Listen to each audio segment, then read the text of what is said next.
Hi, everyone. Thank you very much. You can all see my screen. So we are going to just review a little bit about what was talked about last week and week 4, and then hopefully give you guys some information about grief that maybe you haven't heard before from a different perspective, but also some ways that you can address your personal grief or help those within your support network as well. So just as a little review for Megan's presentation last week, we'll go through the skills building. So hopefully you guys have been able to implement some of these skills really well. I know I personally have, and I really enjoyed that presentation and getting to watch that. So the first one is take care of your health by boosting your immune system. You can do that through eating a variety of foods and getting some vital immune boosting vitamins and minerals, those omega-3 fatty acids and things like that, and omega-6s are good for that. Engaging in some physical activity and exercise to keep your cardiovascular system running really efficiently and keeping that circulation helps to oxygenate our blood and helps us just feel more energized. And then, of course, getting 7 to 9 hours of sleep a night. I know for me personally, that's a little bit of a pipe dream sometimes. I've got children that are way too young, but it's always a goal, you know? And then taking time to recover and to rest. So especially on those days when I don't get those 7 to 9 hours of sleep, which is most often, building in some time for rest and recuperation. So hopefully you all were able to set those intentions and meet them over this last week and to come. So the title for today's presentation is Helpful Strategies in Dealing with Grief. So one of the things that I always like to talk about with grief, and what I'm going to talk about today when it comes to this course, is to help you to develop a framework specifically for how we're going to be learning about grief. In my world, words have power. And I say that, and you're probably like, well, duh, Jodie. I mean, we live in this world too. But if you know me, you probably know that I'm very intentional about the things that I say and how I say them. And I really focus on building emotional intelligence and how to express our emotions effectively. And grief and all the emotions that go along with that are very, very important. So we'll go through what the terms grief, mourning, and bereavement are, and they're actually a little bit more literal than you may realize, and that's okay. So for all intents and purposes of our time together, I'm going to refer to those specific terms, and you'll see why. So grief. Grief is really the key to understanding our emotional experience of loss. It's that constellation of the internal thoughts and feelings that you have when somebody you love or you care for dies, and it's that emotional struggle that you might feel due to that loss. Now, I use that statement, when somebody passes away or somebody dies, but grief is that emotional experience. So it doesn't have to be specifically related to death. It can be related to a loss that may be due to a planned transition.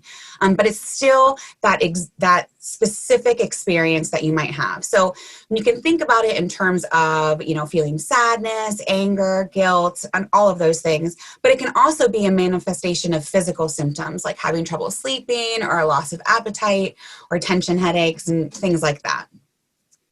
When we talk about mourning, mourning is really what separates grief from the external. So mourning is a behavioral thing. It is the external experience and how you project your grief out to the world, and how people around you experience the grief that you're expressing. So we like to say that mourning is grief gone public. There is no one way to mourn. There is no way for you to really predict what's going to be effective and what's not. Authentic mourning begins when you're consciously aware of the painful emotions and the grief that you're experiencing, and you make a choice to express them. I personally have come to believe that to heal with your grief, that you have to actually mourn it. I'm a behaviorist by nature. I also have experienced quite a bit of personal and professional loss, more than I'd like to really think about. But being able to own the experience, being able to give into that process with no pretense, no repression, no inhibitions, and allowing myself and allowing yourself to make the choice not to just grieve authentically, but to then mourn what it is that you've lost and you're having to let go of, will really help you to integrate the death of someone or the loss of something into your life. So an example of mourning might be like what's pictured here, a funeral where you wear all black and you show your love and appreciation by, honoring their memory with lighting candles or setting up a memorial. Any of those things are examples of grief and mourning your grief. And we'll talk a little bit more about that too. Bereavement is something that many of us know, and we think about it and we lump the terms together, but bereavement is really the process of dealing with that loss. So it's making a choice not just to grieve authentically and to mourn, but it provides us with this courage and this confidence to integrate that loss into our life. So it's the combination of the grief and the mourning process. Most of the time in bereavement, we are trying to make sense of what's going on. We don't really have much of an ability to actually wrap our minds around, the experience of grief and loss. We have a lot of mental things and blocks put up to kind of protect us from that. So when we are able to realize that, we're moving towards something, moving towards the light, kind of in this picture it's depicted, we can find the process in our own unique way of putting our emotions into practice through our mourning process, and then also to just kind of befriend our grief.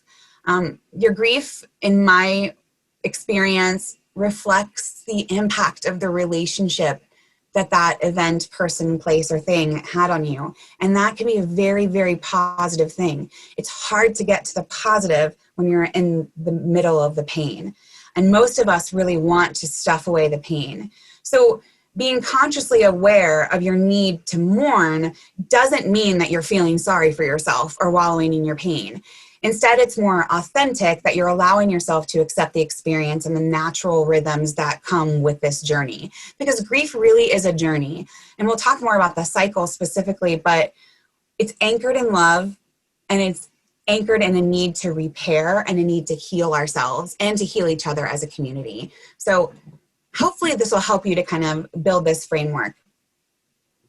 The question I ask all of you right now to think to yourselves is, what are we grieving? What is the loss that you yourself are experiencing?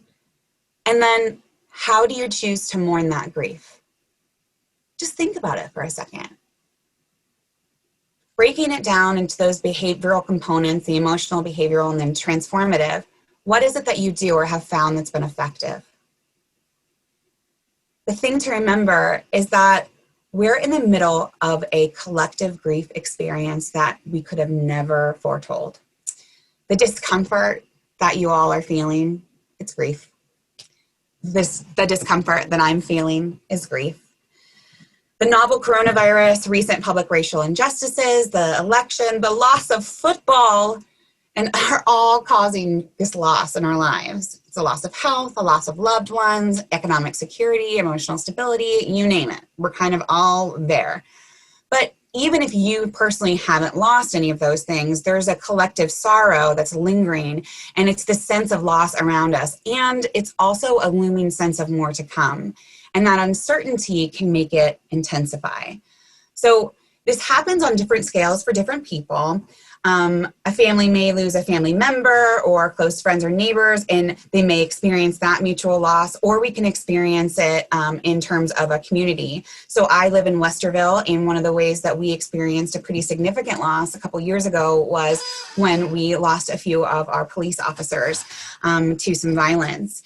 And although I didn't know those individuals, I very much experienced how it must feel and empathized with the community, the family of those police officers. And then even more now with what we've been experiencing lately with the collective outrage and just treatment of Black, Indigenous people of color, and how we're collectively seeing this grief and experiencing it as a city and a county and a state and a country. We don't have to personally be influenced or affected by proximity, like close to us, in order for us to experience grief. We think about this too in terms of other national disasters and things like that I've experienced, thinking back to 9/11, and really, how our lives have changed. Because to this point, we don't actually know what our lives are really going to be moving forward. None of us could have ever imagined a stay-at-home order or homeschooling, which I still struggle with every minute of every day, or having to, have PPE as a part of my regular dress code for life, and when I'm not a medical professional like some of you. So knowing how we experience grief and knowing how we can then mourn that grief is really going to be helpful when it comes to understanding the long-term impact of everything that's going on in the world, but how we can also then conduct ourselves to be more effective and more balanced in our day-to-day life. So these are some examples of ways that the pandemic has definitely influenced our life. We are all losing something right now, whether it's our sense of safety, the uncertainty about when it will end, feeling physically trapped. Maybe the new normal that you're experiencing is not something that you want to adhere to or want to keep up with. That constant change, ways that we used to cope or that we have known ourselves to cope have been taken away and stripped from us in many ways. And then also just missing milestones. I know me personally, I am a social person through and through, an extrovert. It's very difficult for me to not see the people that I care about. The first couple of months of this, I can honestly tell you, I just kept thinking to myself, I just want to hug. I just want to hug someone that's not my family. And it might sound strange, but like that's physical touch, and just that type of love language is my thing. So one of the things too, though, that we've been able to do is be more creative with the way that we manage our emotions. I know myself, I've kind of reverted back to the 90s version of myself when things were a little bit slower paced and I could really take the time to do things. And we'll talk about what some of those things are with mourning also. But the thing to remember too is that with grief and with mourning, it's not a linear process. There are some people who don't actually know how to mourn and don't really know how to express their grief. You might choose to grieve but not mourn because the pain is so intense that you don't know if you can tolerate it. It just seems so intolerable. But since mourning won't bring back the person or the thing or loved one that you lost, you may rationally try to think to yourself, well, I can just put this behind me. After all, it's not going to bring them back. It's not going to actually change anything.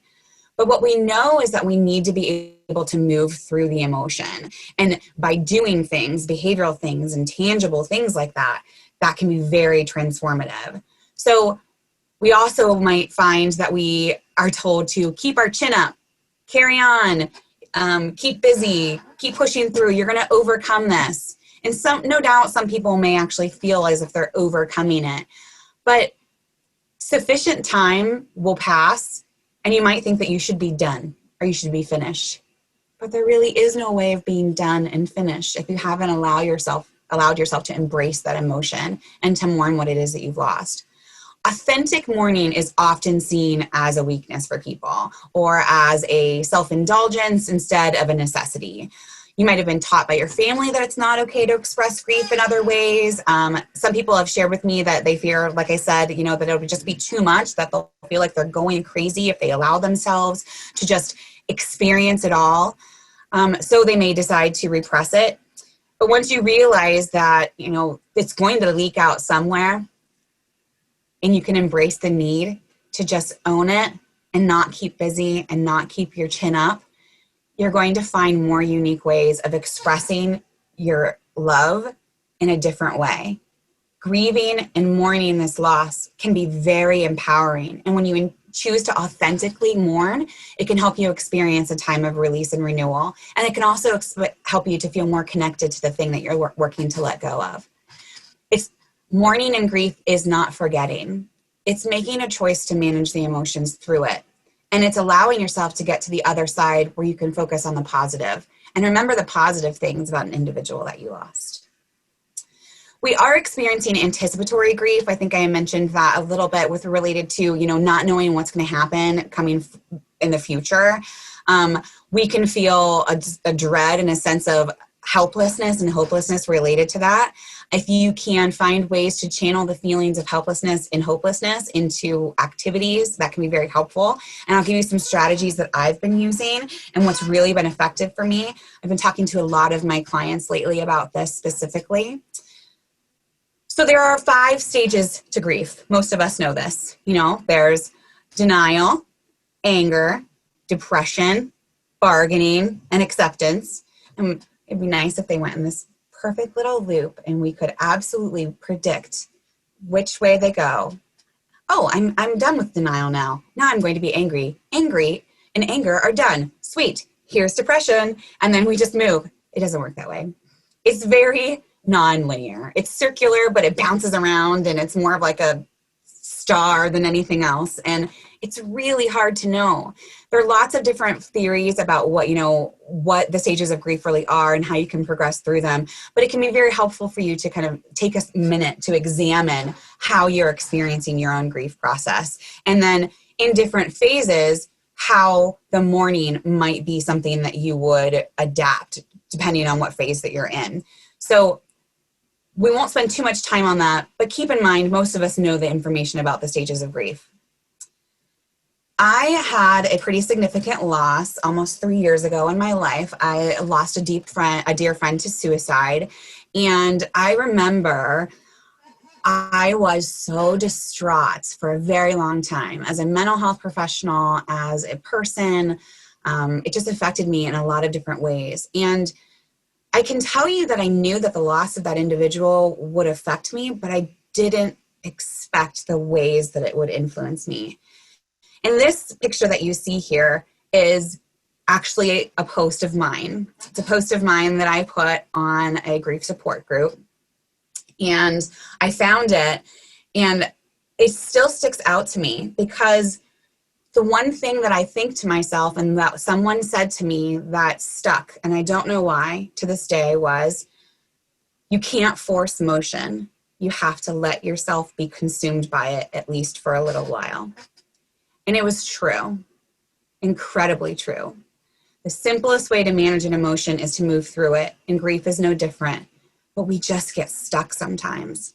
And sometimes we get into these patterns of not knowing how to manage that grief. And before we know it, we're avoiding it. These are perfect examples in my little stick figure representations of how many of us convince ourselves we're working through our grief, but we're really probably not. So there's the young lady over there that's putting on a happy face. There is the young man that's eating his feelings. I'm guilty of that.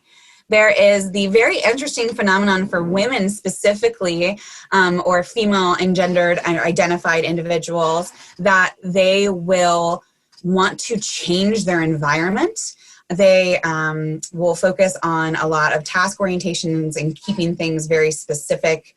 There might be an individual that uses alcohol or abuses alcohol. Maybe you might get irritable and yell at a loved one. Or you could be a person that kind of goes into your own little bubble. The important thing to remember is that these are self-protective things, and a lot of them are ways for you to not actually feel what you're feeling and not express that feeling. And it does tend to interfere with the grief process. So there are some specific things that you can do to help yourself to move into more of a healthy mourning experience. So therapy, of course, is one of the ones that's depicted there. Talking with a friend. Art therapy is great. Any type of expressive therapy can be fantastic.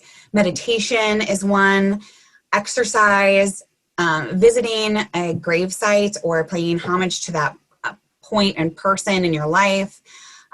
Prayer, talking to loved ones and family and friends, saying no to alcohol or drugs, as well as maybe journaling and taking an opportunity to write down what you're experiencing, whether that's writing a letter to your loved one or coming together as a community. I can say that with the complicated grief that I experienced with the loss of my friend, I didn't know how to work through that. It was really hard.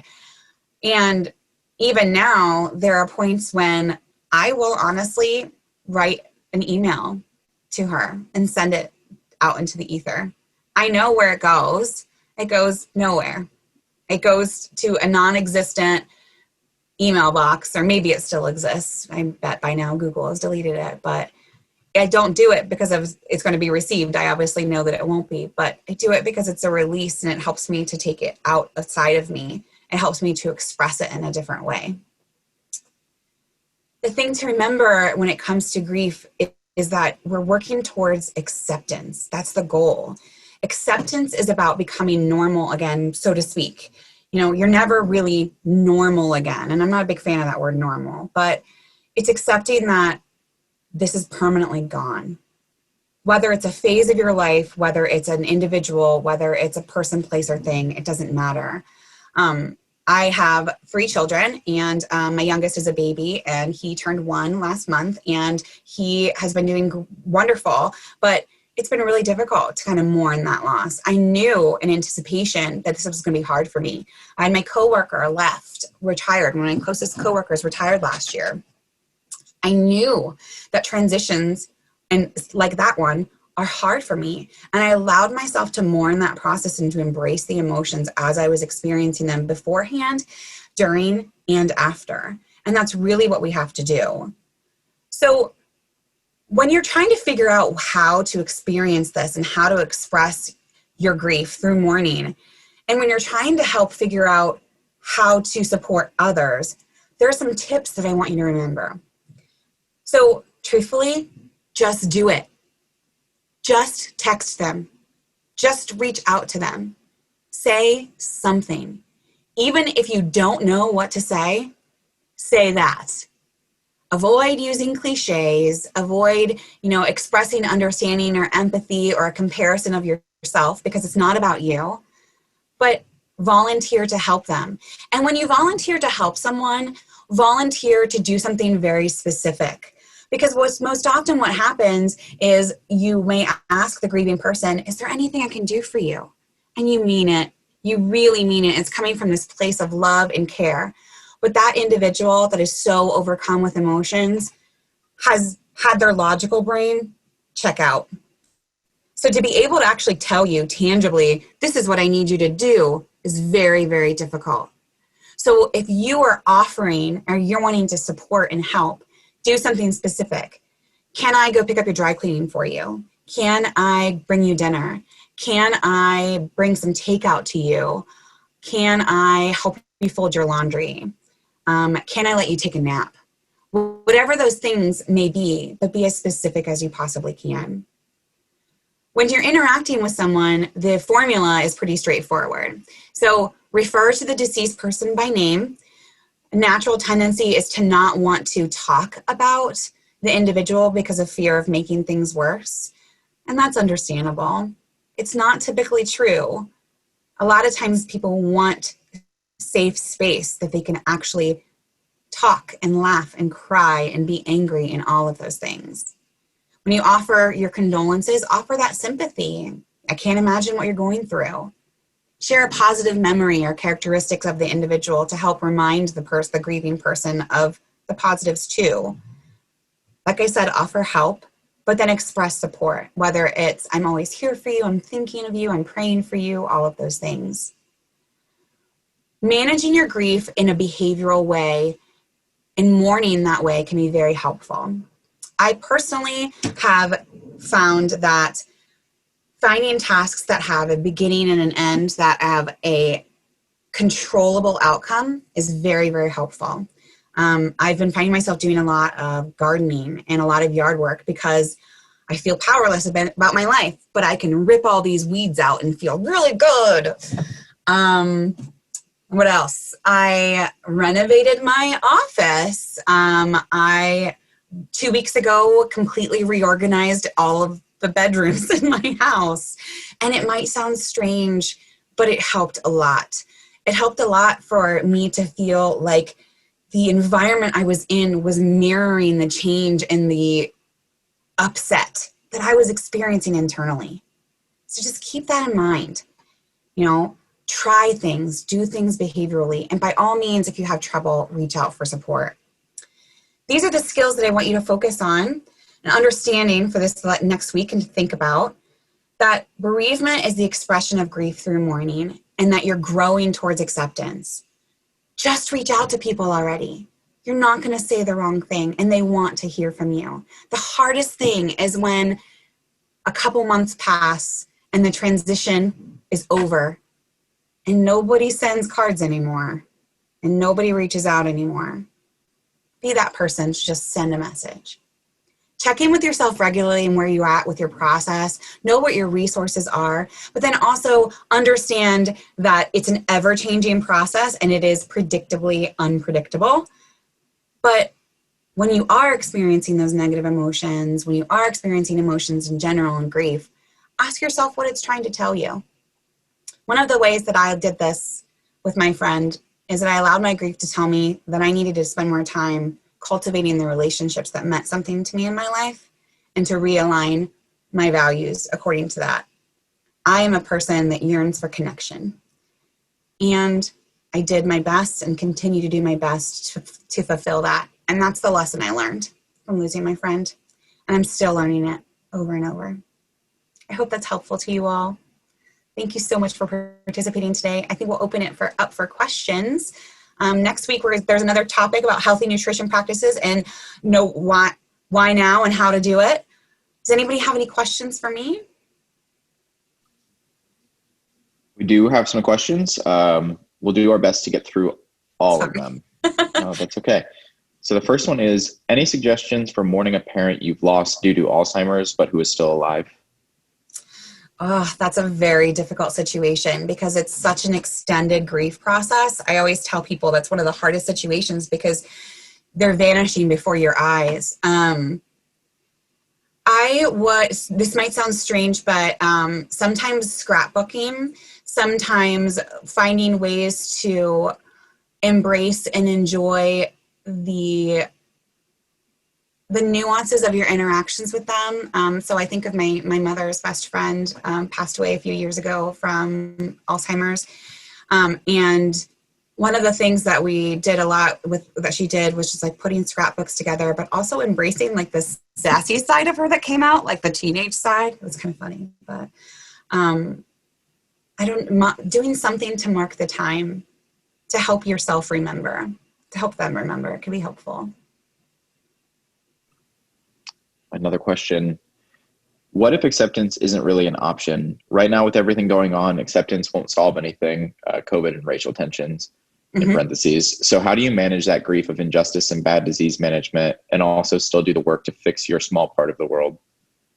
Well, that's a really good question, because acceptance, when you think about acceptance, it's, what is, especially when you're thinking about COVID-19, like what is it that you're grieving? So for me, for example, when I think about what I'm grieving and when I'm moving towards acceptance, is that the thing I'm accepting, specifically with the public racial injustices, that the world that I knew is not real.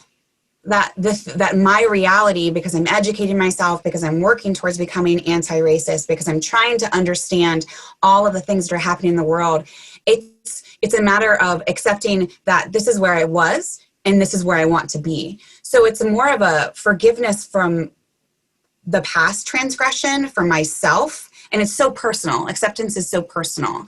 To be able to say, all right, now I'm going to move forward and I'm going to do this.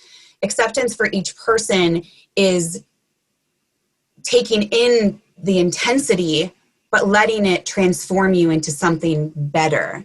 In something new. Not saying it's okay, not even forgiveness or letting go, but allowing it to transform you in a positive way, if that helps. Since we generally think about grief and mourning in the context of a thing that has already happened, what are the strategies for grief and mourning during the thing that is being experienced as loss?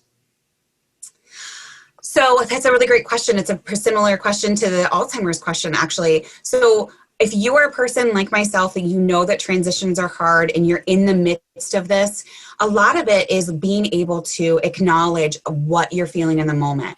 We are so focused as a culture on why we're feeling things that I think we miss the what. We figure out the why along the way. You know, I know why I am uncomfortable because I've been in my house for the better part of a year. I know why I feel anger because I see people being mistreated in public forums and I disagree with what's going on in the world. But that doesn't help me to manage the what. So the what I'm feeling, that anger, I'm going to channel into something. If I'm feeling grief specifically, like with the transition of, you know, a coworker leaving or, you know, moving on to a different phase of my life, like I mentioned, I'm going to allow myself the space and the time in that moment to experience it. And excuse me if it's an overshare, but I was a nursing mom, and 2 days ago, I had my last experience of that with my child. And I will be honest with you, I just cried and cried and cried. And I let myself just experience it in the moment. And that'll probably happen a few more times. But you can anticipate that. You know yourself. Use your intuition. What else? Hopefully that helps. Couple more, and I'll try not to keep everyone just a few more minutes. And if we don't get to everything, I apologize, but okay, we'll do our best. What do you think about people who, instead of mourning, they have a celebration of life and sometimes a happy party? To me, that seems they're missing out on the chance to process their grief and possibly even denying it. I think to each their own, truthfully. I used to always say that I wanted to, you know, celebrate my life, don't mourn my death. But I think it's really what they're doing to move towards acceptance, to move towards finding a place to exist without that individual, which none of us really are built to know how to do. You know, I mean, I can't imagine what it's going to be like when I lose my parents or my twin sister. I don't know what it's going to be like to live in a world like that. So if we want to celebrate, why not? If it's part of their process. Now, if they're doing it as part of the avoidance, like imbibing in too many substances and drowning themselves in work, that's one thing, but it'll creep up on them. How do you suggest to best be there for a friend who lost a parent recently, but don't want to bring up her loss in case it might trigger sadness? That's a hard one. Honestly, I would say that opening it up and giving them a space and telling, you know, really just being honest and saying, I don't know what it's like to go be where you are, but I'm here to help you and to listen if you want it. And the thing is, most of the time with individuals, there's nothing right to say. There's lots of wrong things you could say, but just sitting with them and being with them so they don't have to feel alone in itself can be very, very helpful. But the more you sit with them, the more they might organically start talking and expressing and sharing. But it's not about you in that moment. It's about them. So as long as you know that, if they know that you're there, I think you're being a great friend. And this one is a little similar to a couple of the others. Any suggestions for handling grief when you have a parent who has stage 4 cancer? They're currently doing well, but there is always the risk of an illness turning into something more. Mm-hmm. Oh, absolutely. Yeah, that uncertainty is really difficult. I mean, for situations like that, you know, there's the old adage of a bucket list, and that can be very fatalistic for some people.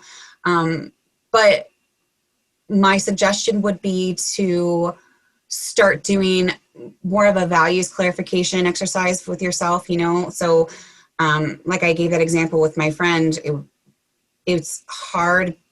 It was a really hard realization to know, you know, as a person that values connection as much as I do, I don't spend anywhere near amount of time that I feel like I could connecting with other people on a personal level. So that was a hard learning experience to then change and say, you know what, I need to do something about that. And that can be very helpful. But you don't want to hide from that. You don't want to hide from it. That's a tough question. You guys have some good questions. The final question, and I'll just quickly close everything out. Everyone should be receiving an email pretty soon, or if not already, with the post-evaluation and knowledge check. Make sure you complete that if you're from Ohio State and want your plan for health points. Feel free to reach out to us with any questions or if you have any issues, and we will see you next week. Otherwise, I will let Jodie answer this final question, and we will call it a day. Is there ever a standard time frame in which grieving should last? Oh, no. I wish that there was. I mean, so from a counseling perspective, when you think about it, like diagnostically, if your functioning is impaired and you can't fulfill the roles of your daily activities of life or your just roles in general, for, let's say the DSM says 6 months, then it could be classified as depression. But, one of the big things that we say a lot too with mental health is, does this response mirror and what we would consider an appropriate reaction to a situational stimulus? So if you're sad for 6 months, only 6 months because you lost your mom, I think it would be years for me. It really depends on more like the level of functioning that you have, because you can experience very, very intense grief and go through your mourning process and still be meeting, all of your roles and obligations in your life. So it's really to each their own. I noticed that with every transition, you experience it more. So like it's more pointed, especially when you go through transitions like losing a loved one, like a parent, with each milestone that they're not there, their presence is known. So I don't think it ever really stops. I hope that helps. Thank you guys so much. If you need anything, please feel free to reach out to us in the EAP as well. We're always here to help you.